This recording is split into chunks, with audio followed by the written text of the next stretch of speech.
So, now that Sigma has announced himself as ruining everything, we get the Refights. Yay! I know, right? Also, it bothers me that the Falcon armor and Shadow armor are on the same side.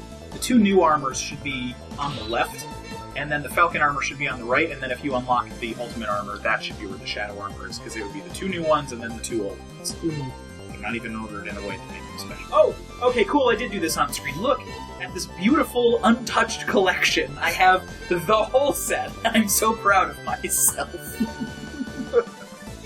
I think I even do it slow enough where you can scan through stuff. Yes, show me more Refights.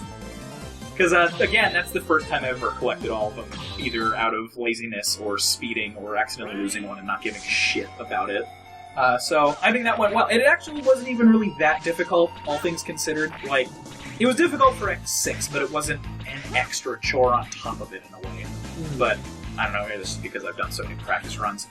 This section blows, because there are dead ends with spikes and shit. And again, I'm using the Shadow armor, which apparently people hate, don't care. I can't imagine doing half of these fortress stages without spike immunity. Like, just, I know it's possible, but just like, if you have the option, then just why would you bother? But, because like, I understand a good challenge, but that's just like, ha! You can't! It's gonna kill you. It's like, alright, this isn't what this game is supposed to be. So, what's Isaac's deal? We've been over multiple times. Well, like, now he's an empty shell. Yeah. Why is he in this fucking game? He shouldn't be. That's the thing. He's like, well, it's like Wily and Zero oriented. It's like, that's fine. Just commit to it. Like, make it actually matter. Like, fucking Burkana and Gareth are a better X-Zero parallel, and they're in a Game Boy side game. This one has got mentioned in this. Yeah, and that's amazing that it's mentioned in this exact context that we're talking about, because, like, this is similar to the Erasure incident. It's like, you're right, it is. It's much lazier in every possible way.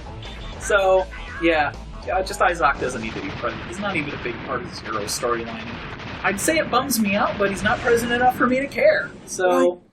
Just have Gate make Hymax. Who the fuck cares? Well, that's the thing, is Gate did make Hymax. Isaac just kind of seems like his handler or something. Like, I genuinely don't understand his point. And I don't know if that's me not reading enough, or if it's our bad translation, or if I'm just an idiot. But it's just like, he doesn't seem important in any way. And he looks like he should be, and he's just not. So... It's just more evidence of, like, how rushed this was. Like, they made a character design that clearly was supposed to be involved with Zero's overarching plot, and he just wasn't. And again, like, maybe there's stuff that I'm missing from not playing Zero's storyline. I don't know. I don't really care. Clearly, he's just the Mandarin from Iron Man 3. That'd be great. Also spoilers, but whatever. Iron Man 3 came out so long ago. God, it didn't. Yeah, so this is just all the Refights, which, obviously, I'm glad I get fucking Naginian out of the way early, but honestly, having the Shadow armor makes a lot of this not an issue. Like, this is the cheese-it strategy in this one, which I feel a little bad, because I know a couple people now have been watching. It's like, hey, you guys should do, like, Buster-only runs, or, like, you should make it more interesting. It's like, look, I totally get that, and I do that. Like, I've played it that way before, but there's so much video content here that I don't want to make it more of a chore. It's not that I can't do it, it's just that, like, there's already going to be, like, 100 episodes of this or some shit. It's something we'll probably do once the main series is over. Yeah. At least show off all the different weakness weapons. Yeah. Because, like, I can't imagine actually fighting, like, Naginian Buster only. That just sounds like... Fuck that. I mean, in a way, I kind of did. I just used the Saber instead of the Buster. So, you kind of got that. But yeah, I don't know. Like, I understand not wanting to watch everybody get stun-locked, but there's so much other stuff. I don't know. Hate me if you want. I don't care. I like the Shadow armor. It's fun. It makes me feel strong. And I feel like I've earned it at this point. Like, going through some of the garbage that this game has to offer, it's like, I deserve this. I'm gonna treat myself. Yeah. I also consider this whole stage, and I'll talk more about it when Sigma comes up for obvious reasons, but I consider it like a Gradius scenario. So just remind me of that when it's relevant, and I'll explain what that means. Hey. You were gonna say something then. I was, and then you just threw me completely off track, and now I don't remember what I was going to say. Thanks, fucker. Try harder. While I beat up this wonderful shark.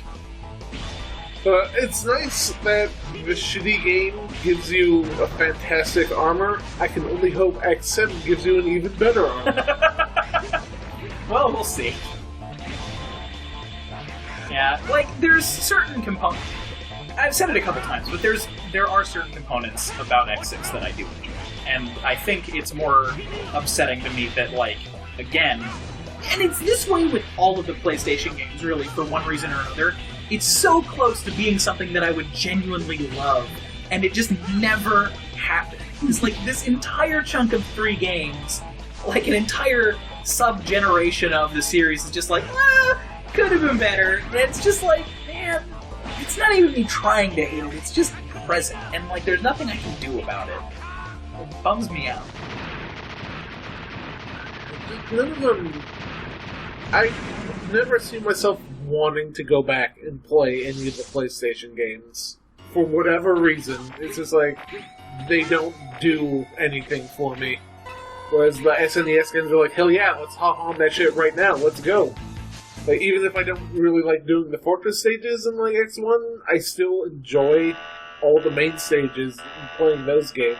So I think a lot of it kind of comes down to like, the more complicated they get, to a point, like, this is the block of time where it's all got more stuff thrown into it, like story and, you know, side mechanics and, like, extra gimmicks and stuff like that, that they don't really know how to do properly yet. And I think that's one of the ways that X8 succeeds, is it does a lot of similar stuff, but all of it actually works, because they've had the time to figure out how to do it. And, like, there's other games to reference, and they've got more experience under their belt and stuff like that.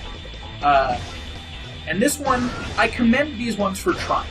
As much shit as I'll give them, I respect what they're trying to do, and I see all the components that they're trying to include. It's just rough. And that makes it a less enjoyable experience than it rightfully should be. Because I want these games to have more story. I want them to have more side objectives. I want to have to revisit the stages and stuff like that. It's just, these aren't the ways to do that. Like, it's very, very close, but it's not correct.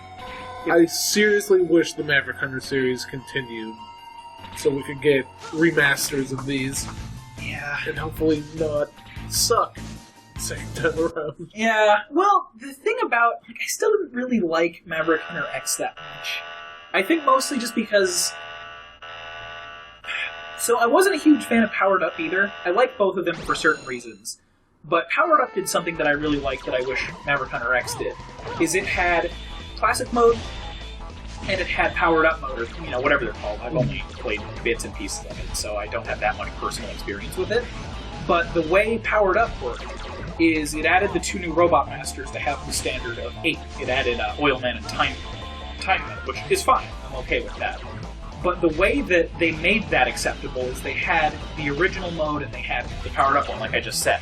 Original mode was exactly the same except with the new art style. So it only had the 6 Robot Masters. None of the stages were changed at all. It was just, here's this art style. It's the exact same game as it used to be with some extra dialogue and stuff thrown in, which is perfect. And then all of the remastered stuff they wanted to do, like making stages play a little bit differently, changing the weakness chain so that the new Robot Masters were included, including the new Robot Masters, that had its own mode. So you could either be a purist, or you could play the new stuff, and it was great. They didn't force you to accept a rep. Maverick Hunter X didn't have that. It had 2 story modes. It had X and Vial mode, and in my opinion, the Vial mode is a really good idea. But it retconned a bunch of stuff. Like, in the prequel movie, which is up on our channel, it's the Day of Sigma, Dr. Kane dies. Dr. Kane doesn't die! Like, that's just completely incorrect, and it didn't need to happen. And then a lot of the stages also got mixed up, too, which, on its own, isn't a bad thing, but if you're giving me a remake, I just want, like, the new stuff thrown in, but still know where all the other stuff is. And if you're going to have a challenge mode that, like, moves where the capsules are or changes how the stages play, that's fine. Just make sure that I can actually get my proper remake in first before you scramble the entire series up. And I feel like that might just be a just me thing, but it wouldn't surprise me if that was part of why it didn't do super well, because it's like, it's real close to being what we wanted out of a remake, but it changes so much of it that it's like this kind of uncomfortable, oh, what are you doing exactly? Also, it was a PSP. There was also that, which made everything unsellable. Same with Powered Up. And I feel like if they had gotten their footing in it, those would have been good, but at the same time, they would have had to follow through with that retcon the whole time. And Dr. Kane shows up in X2 and 3, and he's the pivotal story, or like a pivotal part of the story in X4. It's off screen, but he's the reason the whole Repliforce incident happens, which is a really, really big deal.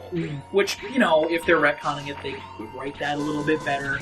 But it's still like, why'd you do that? Yeah. Like, there's no reason for that.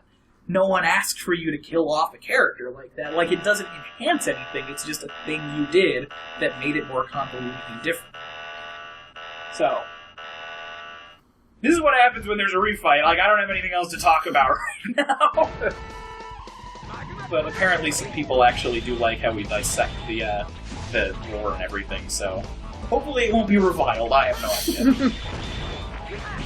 idea.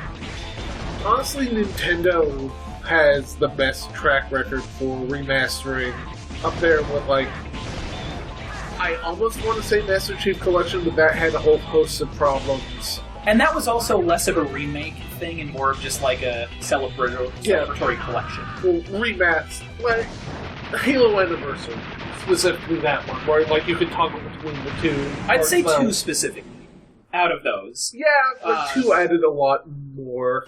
Well, that's the thing, is it added stuff, but it didn't do it in an excluding way. It added fun things and optimized what the first one did, but that's a completely different franchise. So, I know what you're talking about, though. So, like, I'm assuming you're talking about, like, Zero Mission and, like, Nightmare and Dreamland for remakes and stuff like that. Yeah. Like, Superstar Ultra is a great example of how to do that, because it includes all of the stuff that the original Kirby Superstar had, but then adds in, like, Meta Nightmare mode and, like, 3 other minigames and shit. It's like, that's what I want. Like, if you're gonna remake a game, do it that way, where I get all of my classic stuff, but really extra pretty, and then give me additional side story stuff, or things like that. Like, that is flawless.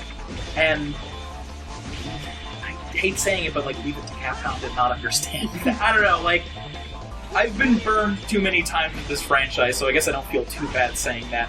I feel like at the time that wasn't really the issue, but it just hurts too much. No, yeah, Capcom's hurting. But yeah, so what the hell else do we talk about? Oh no, we don't need to. That was it. We finished with the first boss, totally on purpose. Thank you for listening to me rambling about just all of that. See you in a second for Sigma.